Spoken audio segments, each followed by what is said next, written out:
نحمده ونصلي على رسوله الكريم اما بعد فاعوذ باللہ من الشیطان الرجیم بسم اللہ الرحمن الرحیم۔ میری تمام ساتھیوں کو نہایت ادب، احترام اور میری محبت کا سلام۔ ہر طرح کی حمد و ثنا اللہ عز و جل کے لیے لائق اور زیبا ہے، جو ہم سب کو پیدا کرنے اور پالنے والے ہیں، اور ہر طرح کا درود و سلام ہمارے پیارے نبی حضرت محمد صلی اللہ علیہ وسلم کی ذات کے لیے، جو آپ کے اور میرے لیے ہدایت کا سامان بنے، اور جو آپ کے اور میرے لیے انشاءاللہ دنیا اور آخرت میں کامیابی کا ذریعہ بنے انشاءاللہ تعالی۔ الحمدللہ ہم دیکھ رہے تھے آسماں کا انجام، تو آسماں کا انجام دیکھ کر عبداللہ کہتے ہیں کہ میری حالت بھی خراب ہو گئی۔ میرے لاشعور میں یہ خوف پوری طرح موزن تھا کہ اگر اسی طرح میرے بیٹے جمشید کے ساتھ ہوا تو میں یہ منظر دیکھ بھی نہ سکوں گا۔ میں نے سالے سے کہا، میں اب یہاں ٹھہرنے کی ہمت نہیں پاتا، مجھے یہاں سے لے چلو۔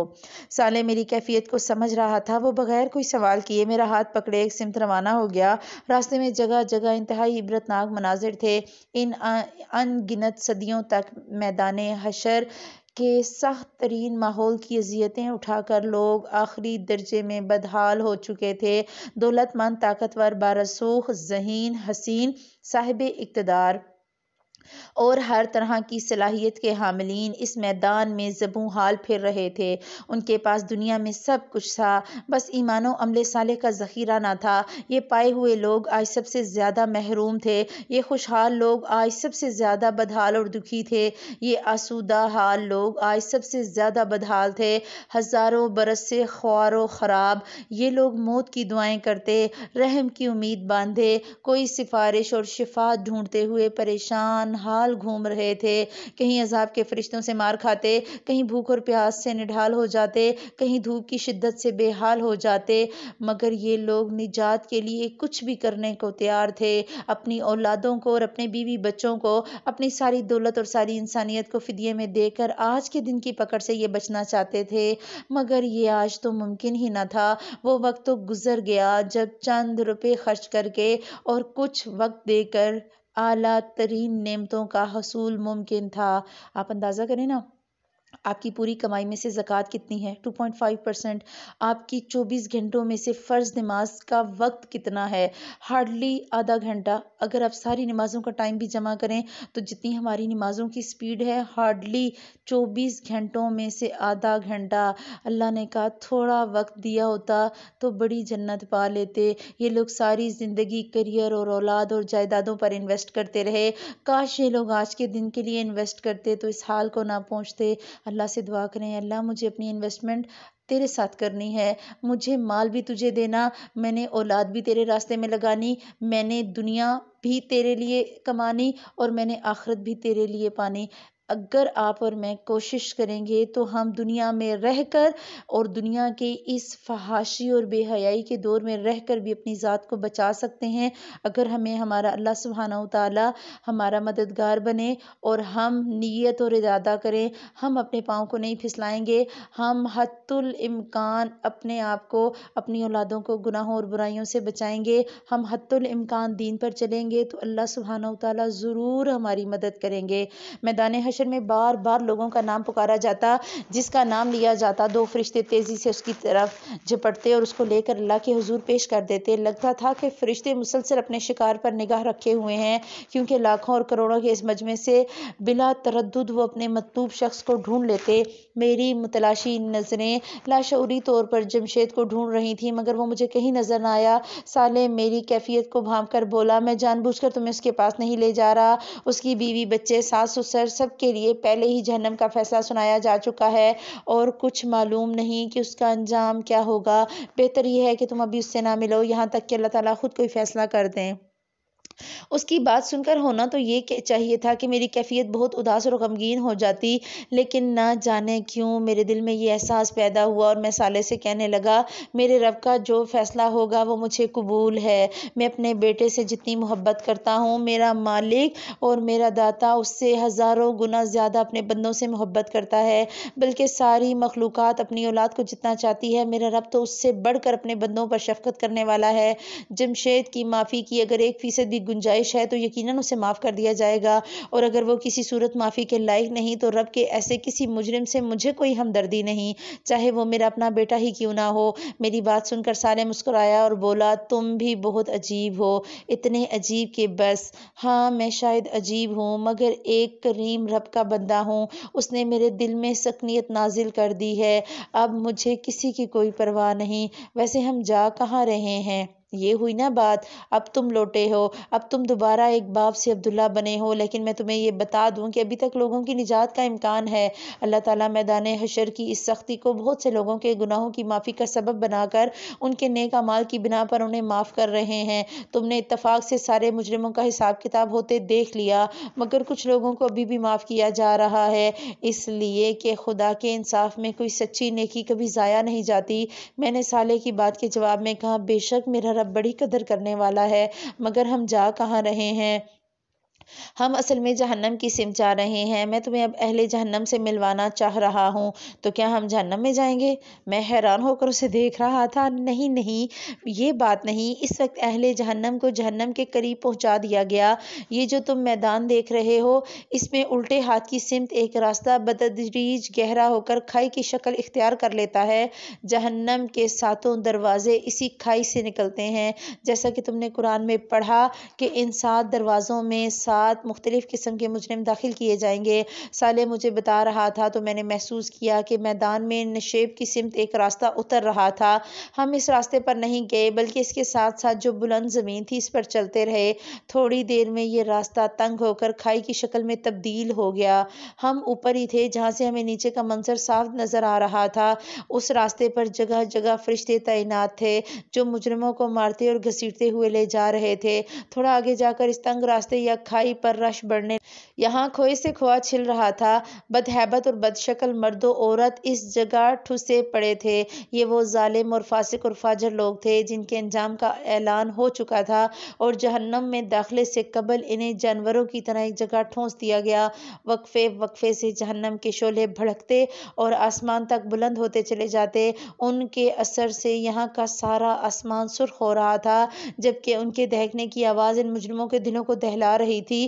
کبھی کبھار کوئی چنگاری جو کسی بڑے محل جتنی وسیع ہوتی اس کھائی میں جا گرتی، جس سے زبردست ہلچل مچ جاتی۔ لوگ آگ کے اس گولے سے بچنے کے لیے ایک دوسرے کو کچلتے اور پھلانگتے ہوئے بھاگتے۔ ایسا زیادہ تر اس وقت ہوتا ہے جب کچھ بڑے مجرم اس گروہ کی طرف لائے جاتے تو آگ کا یہ گولہ ان کا استقبال کرنے آتا ہے، جس کے نتیجے میں ان لوگوں کی اذیت اور تکلیف میں اور اضافہ ہو جاتا۔ صالح نے ایک سمت اشارہ کر کے مجھے کہا، وہاں دیکھو۔ جیسے ہی میں نے اس سمت دیکھا تو مجھے وہاں کی ساری آوازیں صاف سنائی دینے لگیں۔ یہ کچھ لیڈر اور ان کے پیروکار تھے جو آپس میں جھگڑا کر رہے تھے۔ پیروکار اپنے لیڈروں سے کہہ رہے تھے، ہم نے تمہارے کہنے پر حق کی مخالفت کی، تم کہتے تھے ہماری بات مانو، تمہیں اگر کوئی عذاب ہوا تو ہم تمہیں بچا لیں گے، کیا آج ہمارے حصے کا کوئی عذاب تم اٹھا سکتے ہو؟ یا کم از کم اس سے نکلنے کا راستہ ہی بتا دو، تم تو بڑے ذہین اور ہر مسئلے کا حل نکال لینے والے لوگ تھے۔ وہ لیڈر جواب دیتے، اگر ہمیں کوئی راستہ معلوم ہوتا تو پہلے ہم خود کو نہ بچاتے؟ ویسے ہم نے تو تم سے نہیں کہا تھا کہ جو ہم کہیں وہ لازمی مانو، ہم نے زبردستی تو نہیں کی تھی، ہمارے راستے پر چلنے میں تمہارے اپنے مفادات تھے۔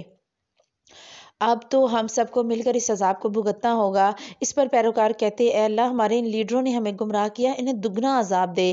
جواب میں وہ لیڈر جھنجھلا کر کہتے، ہمیں بد دعا دے کر تمہاری اپنی حالت کون سا بہتر ہو جائے گی؟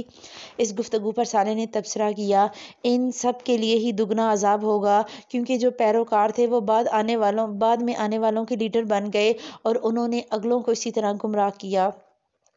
میں نے دیکھا تو واقعی اس ہجوم میں دھکم پیل شروع ہو گئی، کیونکہ کچھ اور لوگ ان کی طرف آئے تھے۔ وہ لیڈر بولے، ان بدبختوں کو بھی یہیں آنا تھا، پہلے ہی جگہ اتنی تنگ ہے، یہ بدبودار لوگ اور آ گئے۔ نئے آنے والے اس بدترین استقبال پر آپے سے باہر ہو گئے اور ایک نیا جھگڑا شروع ہو گیا جو تھوڑی ہی دیر میں مار پیٹ میں تبدیل ہو گیا۔ اہل جہنم ایک دوسرے کو برا بھلا کہتے، گالیاں بکتے باہم دست و گریباں ہو گئے۔ لاتیں اور گھونسے، دھکم پین اور چیخو پکار کے اس حبس زدہ ماحول میں لوگوں کی جو حالت ہو رہی تھی، ظاہر ہے میں صرف دیکھ اور سن کر اس کا اندازہ نہیں کر سکتا تھا، مگر مجھے یقین تھا کہ یہ لوگ اپنی دنیا کی زندگی کو یاد کر کر کے ضرور رو رہے ہوں گے، جس میں ان کے پاس سارے مواقع تھے، مگر جنت کی نعمت کو چھوڑ کر انہوں نے اپنے لیے جہنم کی اس وحشت کو پسند کر لیا صرف چند روزہ مزوں، فائدوں اور خواہشوں اور تعصبات کی خاطر۔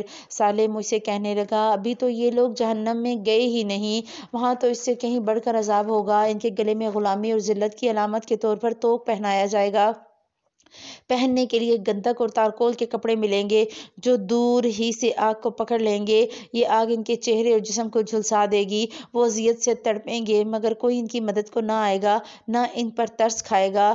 پھر ان کی جھلسی ہوئی جلد کی جگہ نئی جلد پیدا کر دی جائے گی جس سے انہیں شدید خارش ہوگی۔ یہ اپنے آپ کو کھجاتے کھجاتے لہو لہان کر لیں گے مگر یہ کھجلی کم نہ ہوگی۔ جب کبھی انہیں بھوک لگے گی تو انہیں کھانے کے لیے خاردار جھاڑیاں اور کڑوے زہریلے تھور کے درخت کے وہ پھل دیے جائیں گے جن پر کانٹے لگے ہوں گے، جبکہ پینے کے لیے غلیظ اور بدبودار پیپ، ابلتا ہوا پانی اور کھولتے ہوئے تیل کی تلچھٹ ہوگی جو پیٹ میں جا کر آگ کی طرح کھولے گا۔ اور پیاس کا تو یہ عالم ہوگا کہ یہ لوگ اونٹ کی طرح پانی پینے پر مجبور ہو جائیں گے، وہ پانی ان کے پیٹ کی انتڑیاں کاٹ کر باہر نکال دے گا۔ اللہم انی اعوذ بک من عذاب جہنم، اللہم اجرنا من النار۔ جہنم میں فرشتے انہیں بڑے بڑے ہتھوڑوں سے ماریں گے جس سے ان کا جسم بری طرح زخمی ہو جائے گا۔ ان کے زخموں سے جو لہو اور پیپ نکلے گی وہ دوسرے مجرموں کو پلائی جائے گی، پھر ان کو زنجیروں میں باندھ کر کسی تنگ جگہ پر ڈال دیا جائے گا، وہاں ہر جگہ سے موت آئے گی مگر وہ مریں گے نہیں۔ اس وقت ان کے لیے سب سے بڑی خوشخبری موت کی خبر ہوگی مگر وہاں انہیں موت نہیں آئے گی، وقفے وقفے سے یہ سارے عذاب وہ ہمیشہ بھگتتے رہیں گے۔ میں یہ تفصیلات سن کر لرز اٹھا۔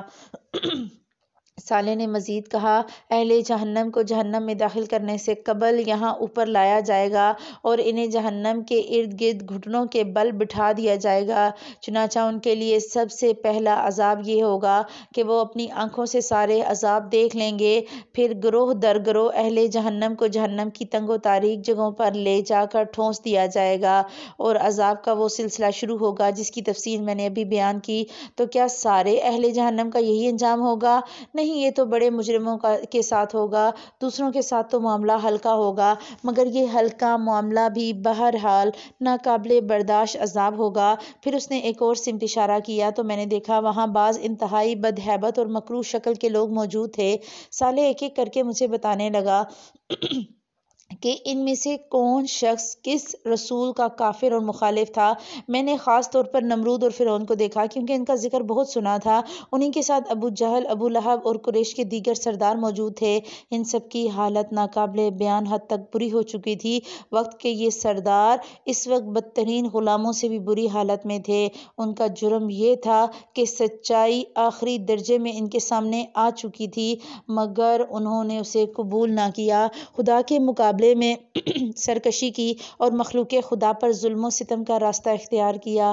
اس وقت صالح نے مجھے ایک بہت ہی عجیب مشاہدہ کرایا۔ اس کے توجہ دلانے پر میں نے دیکھا کہ ان سب کے وسط میں ایک بہت بڑا دیو ہیکل شخص کھڑا تھا، اس کے جسم سے آگ کے شعلے نکل رہے تھے اور پورا جسم زنجیروں میں جکڑا ہوا تھا۔ وہ ان سب سے مخاطب ہو کر کہہ رہا تھا دیکھو، اللہ نے تم سے جو وعدہ کیا تھا وہ سچا تھا اور جو وعدے میں نے کیے تھے وہ سب جھوٹے تھے۔ آج مجھے برا بھلا مت کہو، میں تمہارے سارے اعمال سے بری ہوں، میری کوئی غلطی نہیں، میرا تم پر کوئی اختیار ہی نہ تھا، تم نے جو کیا اپنی مرضی سے کیا، اگر تم نے میری بات مانی تو اس میں میرا کیا قصور؟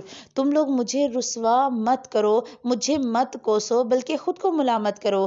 آج نہ میں تمہارے لیے کچھ کر سکتا ہوں اور نہ تم میرے لیے کچھ کر سکتے ہو۔ مجھے اس گفتگو سے اندازہ ہو گیا کہ یہ موصوف کون ہے۔ میں نے اپنے اندازے کی تصدیق کے لیے صالح کو دیکھا تو وہ بولا تم ٹھیک سمجھے، یہ ابلیس ہے، اللہ کا سب سے بڑا نافرمان، آج سب سے بڑھ کر عذاب بھی اسی کو ہوگا مگر باقی لوگوں کو بھی ان کے کیے کی سزا ملے گی۔ میں اوپر کھڑا یہ منظر دیکھ رہا تھا اور دل ہی دل میں اپنے اللہ کا شکر گزار تھا جس نے مجھے شیطان کے شر اور دھوکے سے بچا لیا، ورنہ زندگی میں بارہا اس ملعون نے مجھے گمراہ کرنے کی کوشش کی تھی مگر اللہ تعالیٰ نے مجھے اپنی عافیت میں رکھا۔ میرا ہمیشہ یہ معمول تھا کہ میں شیطان کے شر سے اللہ کی پناہ مانگتا تھا اور میرے اللہ نے میری لاج رکھی، مگر جنہوں نے اپنی نفسانی خواہشات کی پیروی کی اور شیطان کو اپنا دوست بنایا وہ بدترین انجام سے دوچار ہوئے۔ اسی اثنا میں صالح میری طرف موڑا اور بولا عبداللہ چلو تمہیں بلایا جا رہا ہے۔ میں نے پوچھا کیوں؟ وہ بولا جمشید کو حساب کتاب کے لیے پیش کیا جانے والا ہے، تمہیں گواہی کے لیے بلایا جا رہا ہے۔ میری گواہی؟ ہاں تمہاری گواہی۔ میری گواہی اس کے حق میں ہوگی یا اس کے خلاف؟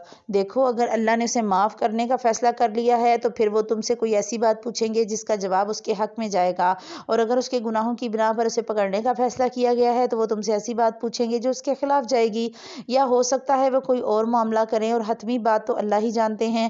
میری حالت ایسی ہو رہی تھی کہ جیسے میں لرزتے دل اور کانپتے ہوئے قدموں کے ساتھ صالح کے ہمراہ جا سبحانک اللہم و بحمدک نشہد ان لا الہ الا انت نستغفرک و نتوب الیک۔